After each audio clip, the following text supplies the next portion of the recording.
Algunas escenas de este programa han sido representadas, incluyendo la descripción de investigaciones realizadas en la escena del crimen.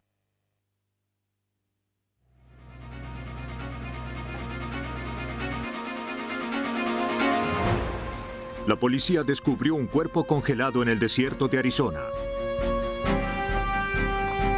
El escalofriante hallazgo hizo temer a los investigadores por más víctimas.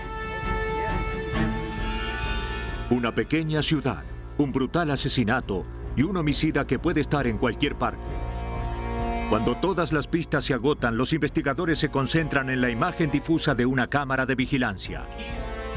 Una joven madre desaparece y los detectives cuentan con muy pocos indicios. Pero lentamente la evidencia comienza a señalar a un peligroso y perverso asesino. La falta de pistas puede estancar una investigación complicada. Pero las investigaciones por homicidio no prescriben con el tiempo. Pueden transcurrir meses o incluso años antes de que los forenses consigan reavivar esos casos inconclusos.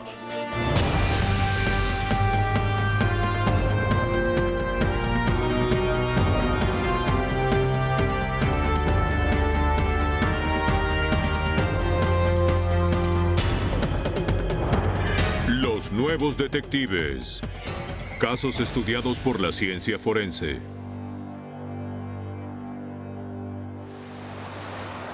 Hoy presentamos Casos Inconclusos. El 3 de junio de 1991, los investigadores del Departamento de Policía de Costa Mesa, California, localizaron un auto abandonado en la autopista Corona del Mar. Estaban respondiendo a un llamado relativo a una persona desaparecida, Denise Huber, de 23 años. Hacía 24 horas que nadie la veía ni tenía noticias, lo que no era habitual en ella. La mejor amiga de Denise había hallado su auto al borde de la carretera mientras la estaba buscando. Los investigadores lo examinaron minuciosamente, pero fuera de un neumático pinchado nada parecía sospechoso. El único efecto personal que hallaron fue un par de medias panty en el asiento delantero. Denise prefería conducir sin ellas. Como nada en el vehículo indicaba lo que podía haber sucedido, el detective Ron Smith dedujo que Denise había tropezado con dificultades poco después de detenerse al borde de la carretera. Lo que nos pareció inusual sobre la escena y nos preocupó desde un primer momento era que en las proximidades había cabinas para llamadas de emergencia, había teléfonos públicos, había tiendas abiertas. Denise no fue a ninguna de ellas para llamar a sus padres o pedir ayuda. Sabíamos que había algo sospechoso, algo estaba mal. Después de recobrar su auto, la policía de Costa Mesa inició una búsqueda masiva de Denise Huber. Notificaron a las fuerzas de seguridad de todo el país. Siguieron cada indicio, cada pista.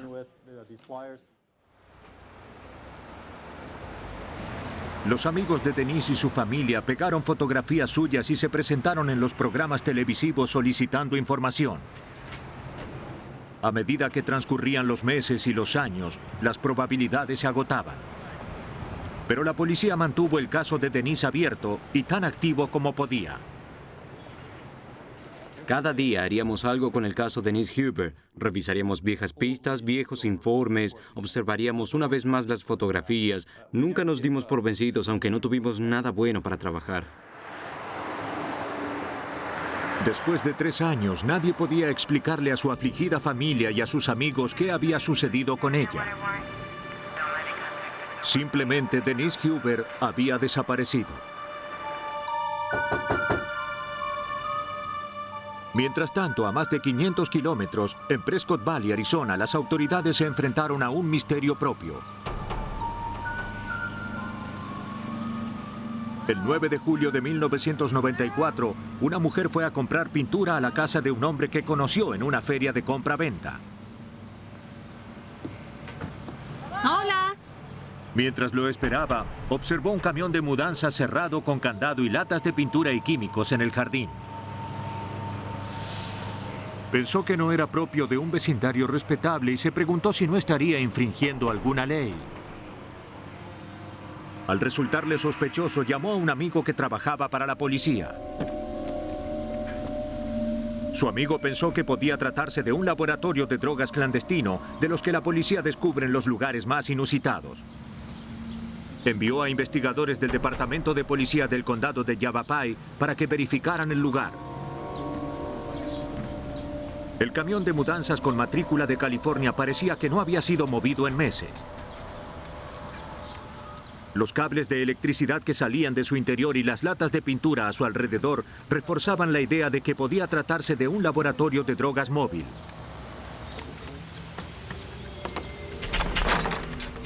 Cuando se verificó la matrícula, resultó que el camión era robado. Con una orden de registro, la policía abrió cuidadosamente la puerta posterior. En su interior había un refrigerador. Está bien, abrámoslo. Como no sabían lo que podía contener, se colocaron trajes protectores. El contenido estaba oculto en sacos plásticos, pero en la parte inferior del refrigerador había un charco de sangre congelada. Removieron los sacos cuidadosamente. Los oficiales no esperaban hallar más que venados. Sin embargo, el teniente Scott Mesher dejó al descubierto un horrible misterio.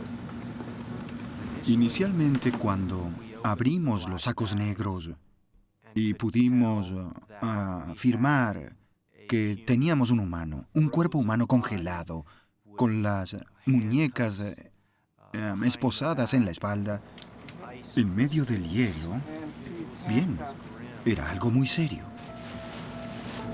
El dueño de casa aún no había regresado. Los policías tomaron los números de la matrícula de la camioneta blanca, también aparcada en la entrada. El propietario fue identificado como John Joseph Pomelero.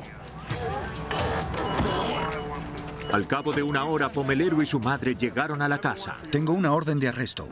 Los ayudantes del alguacil colocaron a Pomelero bajo custodia por el robo del camión de mudanzas. Estaban ansiosos por saber más sobre el cuerpo en el refrigerador.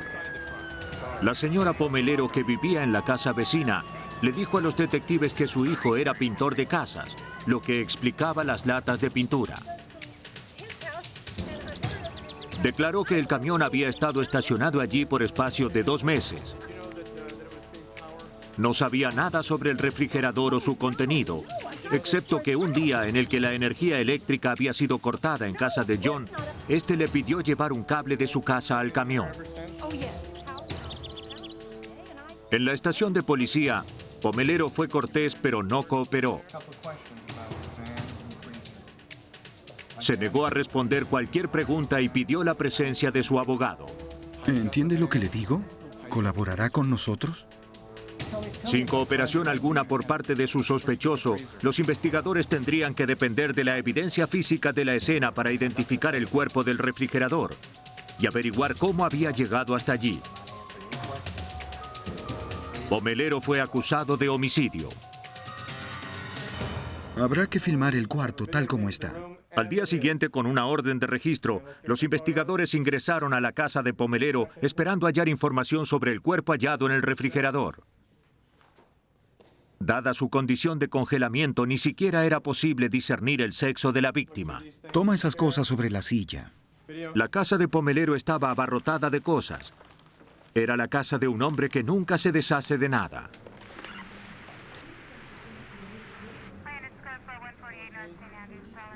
Si allí había pistas, sería difícil encontrarlas.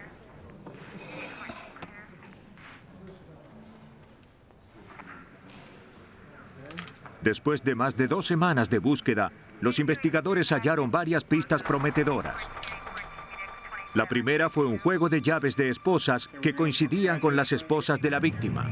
Colóquenlo en un saco y rotúlenlo. Muy bien. La siguiente pista tomó a los investigadores por sorpresa. 2 uniformes completos de la policía del condado de Los Ángeles.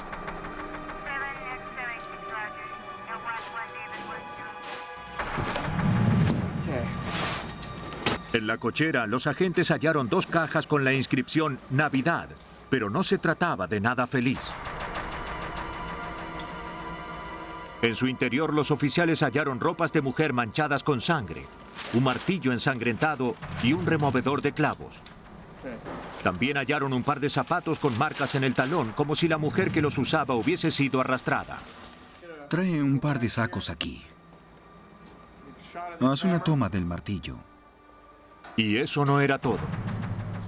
Descubrimos muchas identificaciones de mujer, incluso credenciales del Seguro Social. Creo que algunas licencias de conducir y otras identificaciones. Obviamente aumentaron la sospecha de que tuviésemos más víctimas. La policía del condado de Yavapai tenía que enfrentar la posibilidad muy real de que John Pomelero fuese un asesino en serie. Aquí está, es lo que buscamos. La policía investigó cada pieza identificatoria hallada en las cajas de Navidad. Para su alivio, descubrieron que todas las mujeres estaban vivas y en perfecto estado, excepto una de Costa Mesa, California. Su nombre era Denise Huber. Para confirmar su identificación, el técnico forense del condado de Yavapai, Mike Winnie, extrajo una impresión del pulgar de la víctima descongelada y la comparó con la de la licencia de conducir de Denise Huber. Las impresiones coincidieron, identificando a Denise Huber como la víctima. Para las autoridades de Arizona el nombre no significaba nada, pero para el detective Ron Smith de Costa Mesa eran las noticias que había estado esperando durante 3 años. La llamada que recibí del teniente Scott Mesher del condado de Yavapai, diciendo que tenía en su poder un cuerpo supuestamente identificado como Denise Huber y nos preguntó si la conocíamos. Por supuesto, no podía creerlo cuando oí el nombre. Ahora que había sido hallada, los investigadores de Arizona tenían que determinar cómo había sido asesinada. Trabajar con los restos congelados y en descomposición era todo un reto para la médica forense del condado de Maricopa, Ann Hucholz. Examinar un cuerpo congelado en nuestro medio es poco común. En el 99% de los casos nos enfrentamos a cuerpos que fueron expuestos al calor. Es más habitual en nuestro campo de pericia que alguien que estuvo en un medio frío. Se necesitó aproximadamente 2 días para que el cuerpo se descongelara y pudiésemos llevar a cabo la autopsia. El 16 de julio de 1994, el detective Scott Mesher del condado de Yavapai y el detective Ron Smith del condado de Costa Mesa, junto con otros oficiales, se reunieron en el laboratorio forense para presenciar la autopsia. Se determinó que la causa de la muerte fueron fuertes traumatismos en el cráneo que provocaron fracturas múltiples. Para identificar el arma homicida, los investigadores necesitaban evaluar todo el cráneo para ver dónde y cómo habían sido efectuados los golpes. Llamaron a la antropóloga forense Laura Folgenity. ¿Hace cuántos días que lo estamos examinando? Reconstruir el cráneo de una persona es muy similar a armar un rompecabezas. Esencialmente tenemos alrededor de 50 piezas que hay que volver a colocar según la disposición correcta. A Folgenity le llevó 2 días reconstruir el cráneo sin dejar de tener presente el hecho de que la víctima fue alguna vez una persona. Y recuerdo que mientras estaba en ese cuarto pensaba, ¿cómo fue que llegaste hasta aquí? No está bien, no es natural que estés aquí. Determinó que la víctima había sufrido más de 35 golpes en su cabeza. Las lesiones coincidían con el martillo y el removedor de clavos hallados en la caja en la cochera de Pomelero. El laboratorio realizó pruebas para tener total certeza. Los técnicos estaban en condiciones de establecer un perfil de ADN de los restos de sangre del removedor de clavos. Coincidía con el perfil tomado de la propia sangre de la víctima. La equivalencia confirmó que habían hallado el arma homicida. Para construir su caso, los investigadores tenían que reconstruir los hechos que los llevaran desde el auto abandonado de la víctima en una carretera de California hasta el refrigerador de Pomelero en Arizona. La fui descubriendo a medida que surgían las órdenes de registro. Fue importante para la policía del condado de Yavapai y el departamento de policía de Costa Mesa trabajar juntos y reunir la evidencia de California y Arizona en un solo caso, un caso sólido para poder darle una continuidad exitosa. El Departamento de Policía de Costa Mesa reunió información sobre las actividades de Pomelero mientras vivió en California. Supieron que había asistido a la academia del Departamento de Policía, pero no pudo alcanzar el nivel requerido y abandonó a las pocas semanas. Conservó sus uniformes, los que la policía halló en su casa. Investigaciones sucesivas llevaron a los detectives a un depósito en Laguna Hills, a 20 kilómetros de donde fue hallado el auto de Denise Huber. John Pomelero había almacenado en el depósito pintura y provisiones. Luego se llevó todo cuando dejó el lugar en agosto de 1992, 13 meses después de la desaparición de Denise Huber. Los investigadores pensaron que probablemente Pomelero había cometido el homicidio allí. Esperaban obtener la evidencia forense que les permitiera relacionar al homicida con el crimen y determinar dónde tendría lugar el juicio por homicidio. La policía registró la unidad en busca de evidencia del crimen utilizando luminol para exponer las huellas de sangre. Aplicado a una superficie y visto bajo una fuente de luz ultravioleta, el luminol revela manchas de sangre invisibles a simple vista e incluso huellas dejadas hace años. El depósito era enorme, pero quería cada centímetro cuadrado rociado con luminol. Cuando se utilizó la última botella en el último rincón que examinamos, rociamos luminol en el rincón contra la pared y súbitamente el luminol se iluminó. Ese brillo nos indicó que habíamos hallado lo que buscábamos. Los técnicos compararon esa sangre con una muestra tomada de la víctima en Arizona. Ambas coincidían. El análisis forense proporcionó al detective Smith de la policía de Costa Mesa la prueba que necesitaba para construir el caso. La ciencia forense, al analizar la sangre, fue contundente. Primeramente comprobó que el crimen tuvo lugar en California, lo que estableció la jurisdicción. También identificó positivamente dicha sangre como la de Denise, colocó a Denise en dicha escena. Pomelero nunca confesó. La evidencia forense habló por él. Los investigadores lograron comparar la sangre en el depósito de California con la de la víctima en Arizona, y ello colocó a la víctima mortalmente cerca de John Pomelero.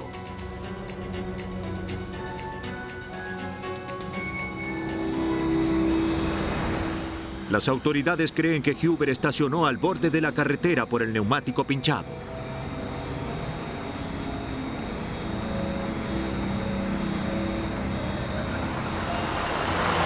Al divisar a su presa, John Pomelero se aproximó fingiendo ofrecer ayuda. Este secuestró a Denise Huber en Costa Mesa, California, en la madrugada del 3 de junio de 1991. Pomelero asesinó a su víctima más tarde. Ocultó su cuerpo en un refrigerador. Lo llevó a Arizona y lo mantuvo allí hasta que la policía descubrió su crimen 3 años después.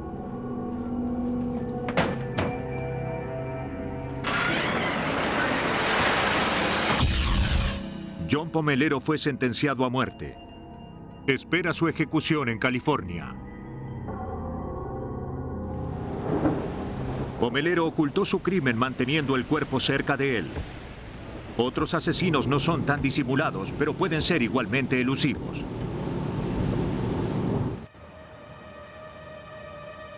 Era una noche de diciembre de 1990.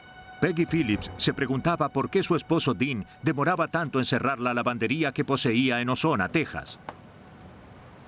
Estaba justo al lado, pero ya llevaba 20 minutos de retraso.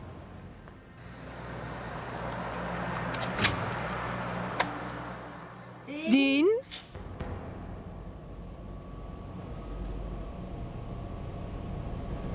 Oh. Lo halló tendido en el piso, sangrando y casi inconsciente. ¿Estás bien, querido? La policía y los paramédicos llegaron para socorrerlo. Peggy pensó que Dean se había caído golpeándose la cabeza, pero los paramédicos pudieron constatar que no se trataba de un accidente. Dean Phillips había sido golpeado brutalmente. Peggy observaba cómo los paramédicos subían a su marido a la ambulancia. Fue la última vez que lo vio con vida. Dean Phillips murió temprano a la mañana siguiente, el 26 de diciembre. La causa de la muerte, un fuerte traumatismo en el cráneo.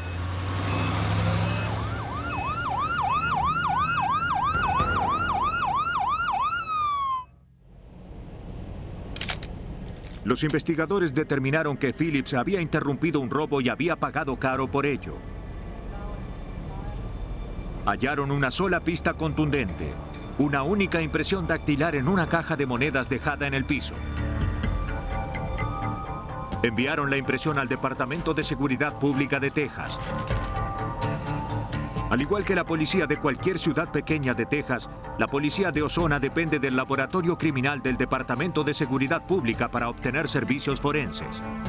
Esta vez, sin embargo, el Departamento de Seguridad Pública no descubrió nada. La impresión en la caja de monedas no coincidía con ninguno de los archivos. La noticia de la muerte de Dean Phillips se expandió por Ozona. El alguacil adjunto del condado de Crockett, Alton Davis, estaba resuelto a atrapar al criminal que había alterado la calma de aquella pequeña ciudad. Tenemos una población de unos 3 o 4 mil habitantes. Es una ciudad pequeña. Todos se conocen entre sí y fue una conmoción en la comunidad el hecho de que pudiera suceder algo así en Ozona. La empleada de una tienda de comidas en la carretera interestatal proporcionó a los investigadores su siguiente pista. Soy detective. ¿Tiene unos minutos? Sí. Un hombre llegó una hora antes del asesinato y preguntó dónde estaba la lavandería. ¿Y a usted le pareció sospechoso? Ella lo describió como un hombre robusto, con cabello rubio oscuro y una playera con la sigla de una radio. ¿A qué hora fue? Conducía una camioneta deteriorada color azul con una puerta verde del lado del acompañante. Debe haber habido un acompañante. Los investigadores esperaban ver al sospechoso en la cinta de vigilancia de la tienda. Bien. De acuerdo. Bien. Buenas noches y gracias. Pero la cámara de vigilancia era vieja. El rostro del hombre estaba borroso. Ni el Departamento de Seguridad Pública ni el FBI pudieron mejorar la imagen electrónicamente. Los investigadores estaban convencidos de que tenían a su sospechoso en la cinta, pero su imagen, al igual que sus posibilidades de hallarlo, eran vagas.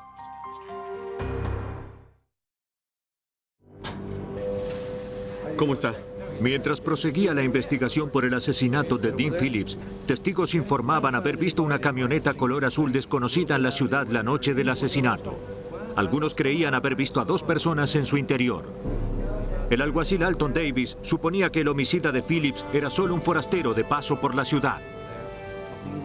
Ozona está en la Interestatal 10. Es como estar en medio de la nada. Era la primera vez que alguien venía por la Interestatal y asesinaba a una persona del lugar. Los investigadores sabían que probablemente el asesino estaba ahora a cientos de kilómetros. Y entonces recibieron una llamada. Una camioneta que coincidía con la descrita por los testigos había sido vista a unos 300 kilómetros al oeste de la ciudad. Davis se dirigió rápidamente al lugar. Hallamos una vieja camioneta azul claro. Tenía la puerta del lado del acompañante de un color más oscuro. Entonces tomamos fotografías de la camioneta. Hablamos con él. Su conductor era latino y no correspondía a la descripción de nuestro sospechoso. El caso había llegado a otro punto muerto. Al revisar las pistas que habían reunido, los investigadores se dieron cuenta que lo único que tenían para continuar era una borrosa cinta de video y el vago recuerdo de la empleada de la tienda. Necesitaban hallar el modo de que esas confusas pistas se convirtieran en información sólida. Recurrieron a Karen Taylor, una experimentada artista forense que trabaja para el Servicio Especial Criminal del Departamento de Seguridad Pública de Texas.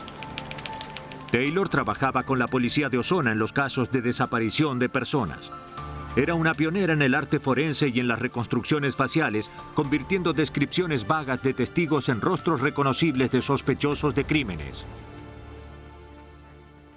Mi función es tomar algo de información del crimen que tuvo lugar y producir una imagen visual que pueda ser mostrada en los medios con la esperanza de que produzcan informaciones adicionales que puedan ser usadas para conectar el crimen con la víctima o bien con el sospechoso. La policía de Ozona envió a Taylor las tomas extraídas de la cinta de video.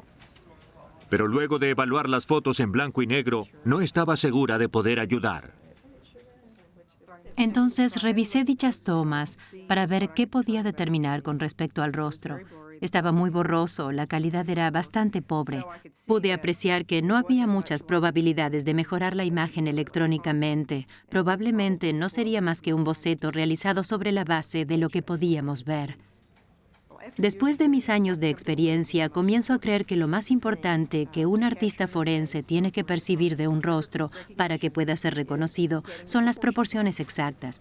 Cada uno de los componentes del rostro, los rasgos, ojos, nariz y boca, son importantes, pero no tanto como la distribución de dichos elementos. Taylor no estaba segura de que la información contenida en la imagen le permitiera trabajar. Luego advirtió algo que había pasado por alto.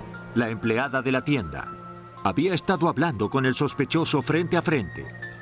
Taylor esperaba que la empleada pudiera suministrar los detalles faltantes que necesitaba para darle forma al dibujo. Utilizando las tomas de video, preparé el mejor dibujo que pude en un gran porcentaje y luego se lo envié por fax a la testigo al mismo tiempo que hablábamos por teléfono. Ella efectuó algunos cambios, dijo que quería que aclarara los ojos, que la parte inferior del rostro fuera más delgada, y eso hice. Interrumpimos la comunicación y tardé unos 15 minutos en efectuar dichas alteraciones. Se lo volví a enviar, lo observó y dijo, sí, está bien. Su información a larga distancia a través del teléfono y del fax me fue muy útil. Muy probablemente era el sospechoso del homicidio de Dean Phillips.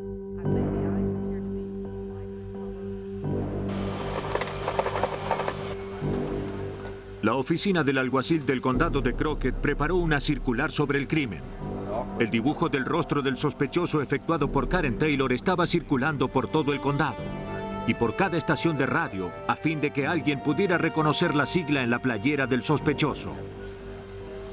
El dibujo de Taylor representaba la última esperanza de la investigación. Pero cuando no se obtuvo ninguna respuesta a toda esa publicidad, la investigación por el homicidio de Dean Phillips volvió a estancarse. Transcurrieron 5 años sin que apareciera ningún otro indicio o pista. Pero Peggy Phillips estaba dispuesta a llevar al asesino de su esposo a la justicia. Se puso en contacto con un programa de televisión sobre crímenes y pidió que se contara su historia. En agosto de 1996, precisamente 5 años y medio después del asesinato de Phillips, el programa de televisión puso al aire la historia de su asesinato y presentó el dibujo de Karen Taylor. Los teléfonos comenzaron a sonar. Testigos de todo el país ofrecían pistas. El alguacil de Texas, Jerry Byrne, recibió las llamadas y dirigió la investigación. Un dato lo condujo hasta Paul Wesley Taylor, un convicto de la prisión de mínima seguridad de Draper, Utah. El alguacil Byrne se dirigió a la prisión en Draper y solicitó los antecedentes y fotografías de Taylor. Cuando lo vio, Byrne sintió que finalmente había localizado a su sospechoso. La fotografía de Paul Wesley Taylor era casi igual al identikit que había efectuado un artista del Departamento de Seguridad Pública a inicios del 91. Pensé que era demasiado bueno para ser verdad. Byrne envió los antecedentes de Taylor y sus impresiones dactilares al Departamento de Seguridad Pública. La impresión del dedo anular de Taylor coincidía con la hallada en la caja de monedas. Después de años de inmovilidad, se había avanzado un paso gigantesco. Me alegra que me haya llamado. Los investigadores regresaron al primer conjunto de pruebas en busca de más conexiones con el sospechoso. Descubrieron que el hermano de Taylor trabajaba en la estación de radio cuya sigla tenía impresa en la playera. No estaban seguros de que Paul Wesley Taylor estuviera involucrado en el asesinato de Dean Phillips. Entonces investigaron sobre el acompañante de la camioneta, un testigo o un posible cómplice en el homicidio de Phillips. Los antecedentes de arresto de Taylor mostraron que su novia estaba con él en el momento de su arresto en Georgia. Las autoridades de Georgia localizaron a la mujer. Sus respuestas llenaron los espacios en blanco que quedaban en el caso contra Taylor. Declaró al alguacil Byrne que habían viajado por Texas durante diciembre de 1990 y que Taylor había estacionado frente a una lavandería y había ingresado en ella. Lo vio reñir. Luego regresó al vehículo con manchas de sangre en su ropa. Por supuesto, no sabía que alguien había sido asesinado. Llevó a los investigadores a un terreno donde Taylor se había deshecho de la ropa ensangrentada junto con la caja de monedas robada. Ahora tenían a un testigo creíble que ubicaba a Taylor en la lavandería en el momento del homicidio. Utah extraditó a Paul Wesley Taylor a Texas. El 15 de septiembre de 1998, casi 8 años después del asesinato, fue hallado culpable por la muerte de Dean Phillips.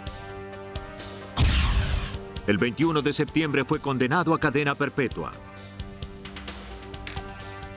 La artista forense Karen Taylor logró convertir una fotografía difusa en una imagen que ayudó a desenmascarar y aprender a un asesino con rostro incierto. Cuando se presentó el dibujo y la fotografía, supimos que era Paul Wesley Taylor. Aquella fotografía y el identikit permitieron reabrir el caso. Los investigadores llegaron a la conclusión de que Paul Wesley Taylor se había salido de la interestatal en Ozona para comprar comida y combustible. Escaso de dinero, a Taylor se le ocurrió entrar en la lavandería después de que cerrara.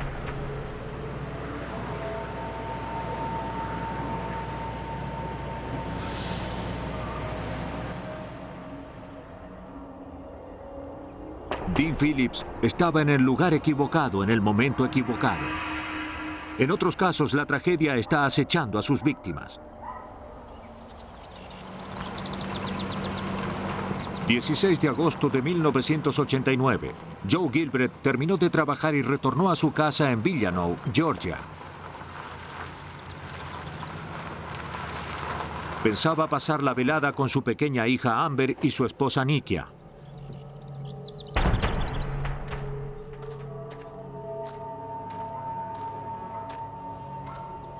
Advirtió que el auto de su esposa no estaba. Le pareció extraño. A esta hora habitualmente Nikia estaba en casa preparando la cena. Cuando ingresó, comenzó a preocuparse. Nikia nunca dejaría a Amber con su pijama todo el día. Y nunca dejaría a la pequeña sola en casa. Las puertas estaban sin llave y no parecían haber sido forzadas. ¿Nikia? ¿Nikia? Cuando la familia de Nikia dijo no saber nada de ella, Joe llamó a la policía. ¿Nikia? El departamento de policía del condado de Walker envió agentes para investigar. Joe y su suegra denunciaron la pérdida de 3 objetos: un cable azul de teléfono que había sido arrancado de la pared, un cubrecama que tenía una sábana cosida de un lado y toda la ropa íntima de Nikia. Un momento, ¿dónde está su ropa? En virtud de lo hallado en la casa, el detective Pat Bedford creyó que la ausencia de Nikia Gilbreth era algo más siniestro que el simple caso de desaparición de persona que se le había asignado. Mis primeras impresiones fueron que había sido secuestrada. Alguien la había sacado de su residencia a la fuerza. Cuando le sumamos el hecho de que una gaveta completa de su ropa íntima había desaparecido, supimos que nos enfrentábamos a un crimen serio. Eche un vistazo y verifique si falta algo. Tomé una ducha. Joe Gilbreth le dijo a la policía que ese día había comenzado como cualquier otro. El reloj despertador sonó a las 5:30. Joe se levantó y se preparó para ir a trabajar.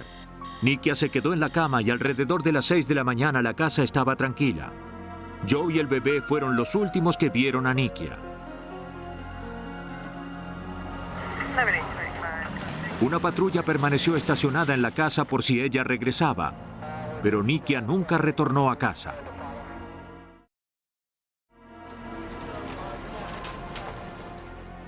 El 18 de agosto de 1989, el día posterior a su desaparición, el Departamento de Policía del Condado tenía poco para seguir adelante.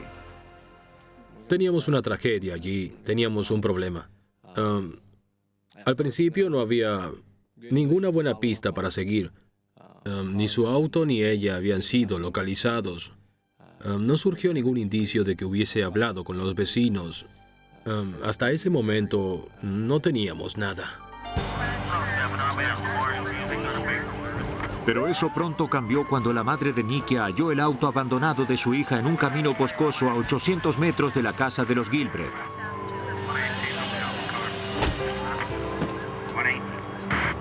Los investigadores esperaban hallar pistas que los ayudaran a localizarla. Los peritos recogieron impresiones dactilares en todo el vehículo, pero estas pertenecían a miembros de la familia. Los oficiales hallaron indicios de un segundo auto estacionado cerca del de Nikia. Era una señal inquietante, pero la huella del neumático no era lo suficientemente nítida como para fotografiarla o tomar su impresión. La madre de Nikia advirtió que la manta del bebé que Nikia tenía siempre en la parte posterior había desaparecido. Nada en la escena ofrecía una prueba de lo que podía haberle sucedido a Nikia o dónde podía encontrarse. Sin embargo, la familia mantenía la esperanza de que regresara ilesa.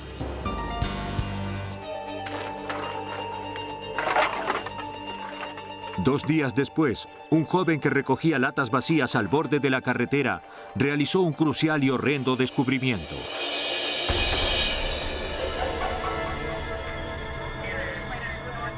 El cuerpo estaba demasiado descompuesto para una identificación visual positiva, aunque se trataba de una mujer blanca de contextura similar a la de Nikia con la ropa y joyas que Joe había descrito.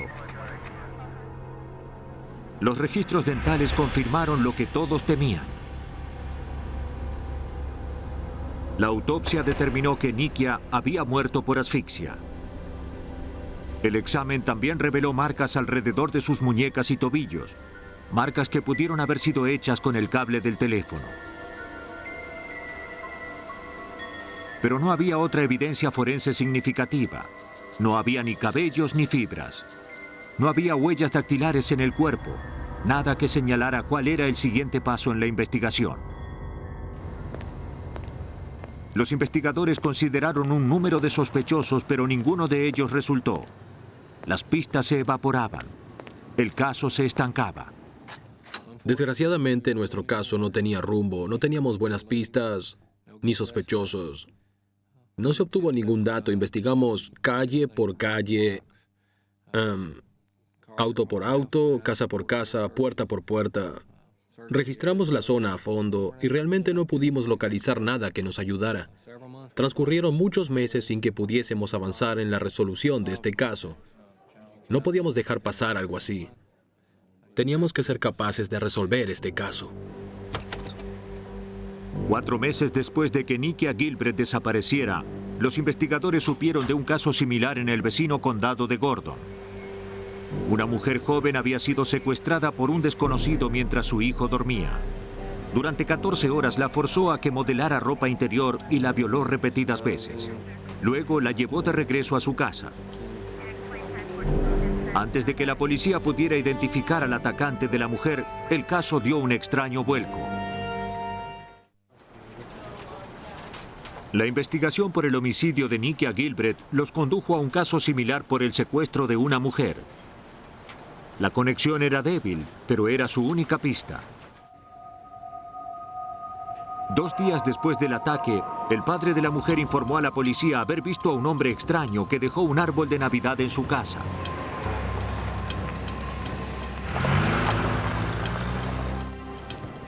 Tomó nota de la matrícula de la camioneta y cuando los investigadores la verificaron, descubrieron que estaba registrada a nombre de James Ray Ward, quien trabajaba para una compañía de perforaciones.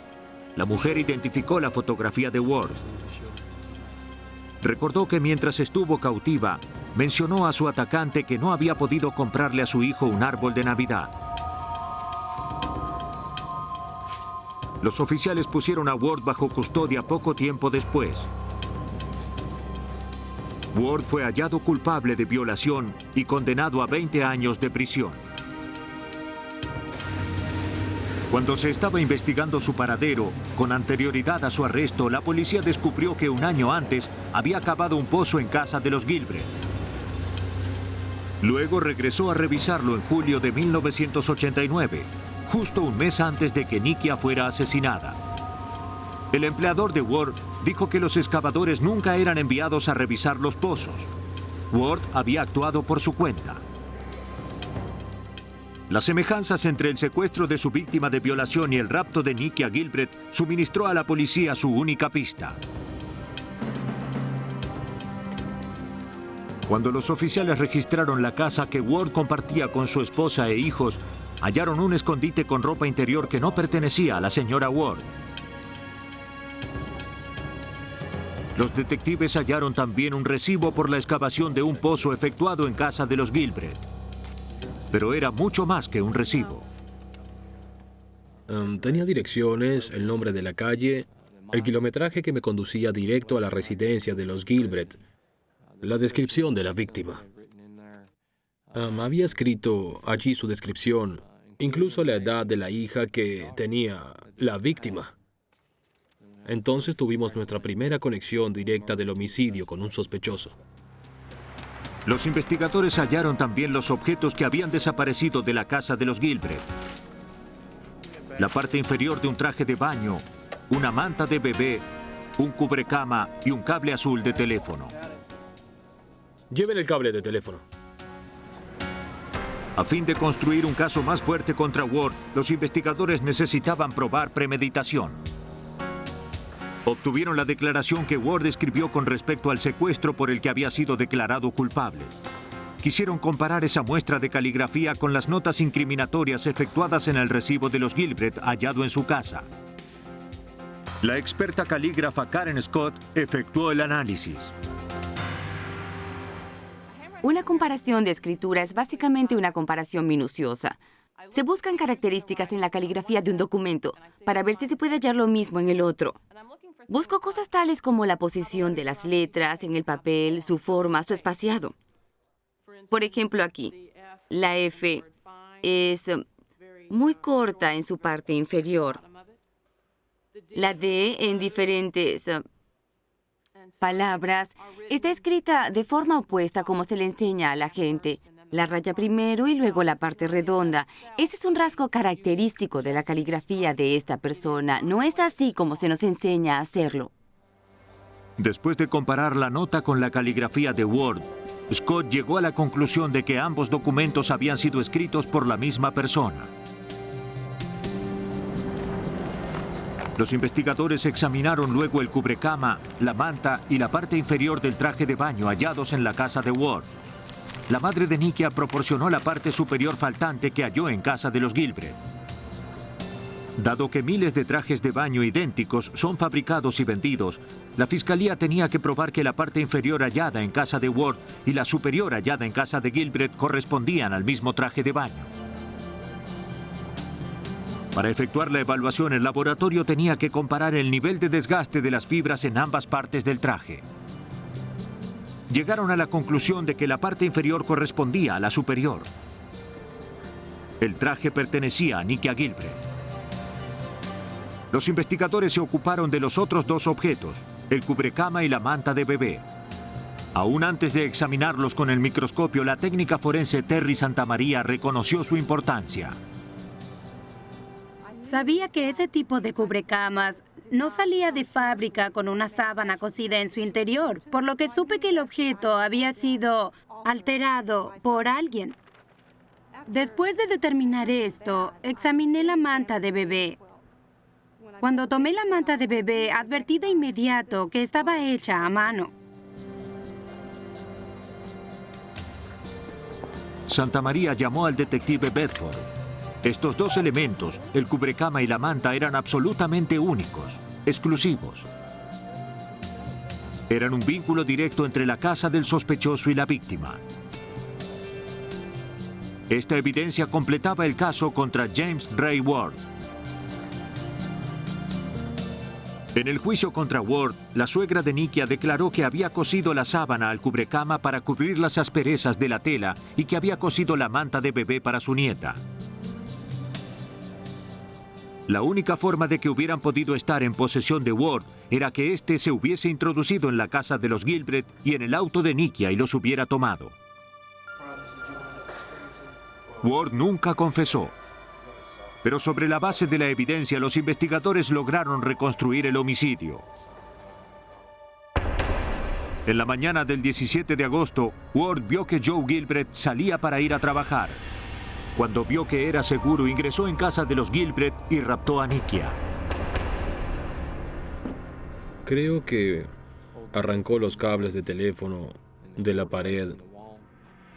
Creo que la amarró, la envolvió en su cubrecama y en su camino hacia la puerta tomó una gaveta llena de ropa interior como si fuera un trofeo. Los fiscales calificaron a Ward como un cazador meticuloso y organizado con una mente pervertida. Los investigadores llegaron a la conclusión de que tenía la fantasía de que gustaba a las mujeres a quienes atacaba. Ello podría explicar por qué regresó para dejar un árbol de Navidad en la puerta de la casa de su víctima. El jurado lo halló culpable de homicidio y en julio de 1991, después de deliberar durante 3 horas, fue sentenciado a muerte por el asesinato de Nikia Gilbreth. Cuando los indicios desaparecen y la investigación no avanza, no significa que un caso esté cerrado. En un homicidio, los investigadores cuentan con un arsenal de técnicas forenses y con todo el tiempo del mundo para atrapar al asesino.